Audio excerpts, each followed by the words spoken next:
Hucklebuck's Money Tree Miracle by Reuben White. Once upon a time, in the heart of a tight-knit community, there lived a man named Hucklebuck. Hucklebuck was notorious for always begging for a buck. At first, the people of the community were more than happy to oblige. Hucklebuck had a knack for offering his services in exchange for a measly buck. He would merrily walk your dog for a buck, trim your grass for a buck, give your car a bath for a buck, and even brave the bone-chilling cold to shovel your snow for just a single buck. Hucklebuck had the charisma and charm that made folks loosen their purse strings and part with their dollars. But, my friends, as the saying goes, there comes a day when you're a day late and a dollar short. Yes, it happened to poor Hucklebuck. One fateful day, he approached the community members with his familiar plea, but instead of their usual generosity, they turned their backs, leaving poor Hucklebuck without a shred of luck. One man, in particular, looked him square in the eye and quipped, "Dollars don't grow on trees, you know." Hucklebuck walked away with his hands in his pockets, head hanging low, and a heavy heart. But as he sauntered along, he felt a glimmer of hope. He reached into his right pocket, and there it was, a solitary buck, his last one. He pondered the wise guy's words in a sarcastic manner, wondering if, just maybe, money did grow on trees.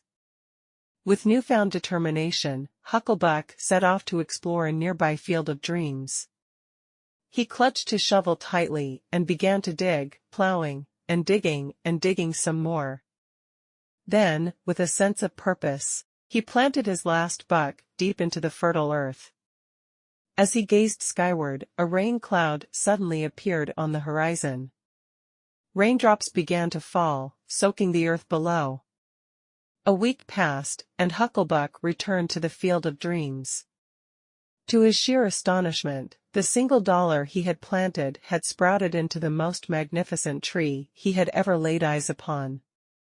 It was no ordinary tree, it was a bona fide money tree, with crisp, green dollar bills hanging like ripe fruit from its branches.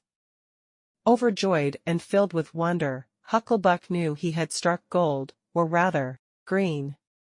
He plucked the dollars from the tree, and his pockets were soon bulging with wealth.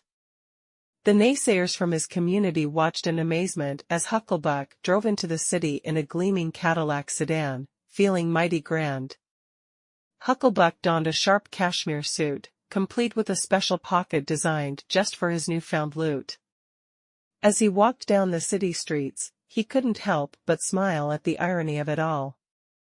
Those who once scorned him were now envious of his success and prosperity. No longer did he need to beg for a buck, instead, he was the one offering bucks to those in need. And so, dear reader, the tale of Hucklebuck's Money Tree Miracle comes to an end. As you chuckle at the absurdity of it all, remember this: life has a funny way of turning things around. So, don't be quick to dismiss the impossible, for who said money doesn't grow on trees? The moral of the story, my friends, is to never underestimate the power of a little hope, a dash of determination, and a whole lot of humor in the face of adversity. After all, in the world of Hucklebuck, anything is possible, even money sprouting from trees.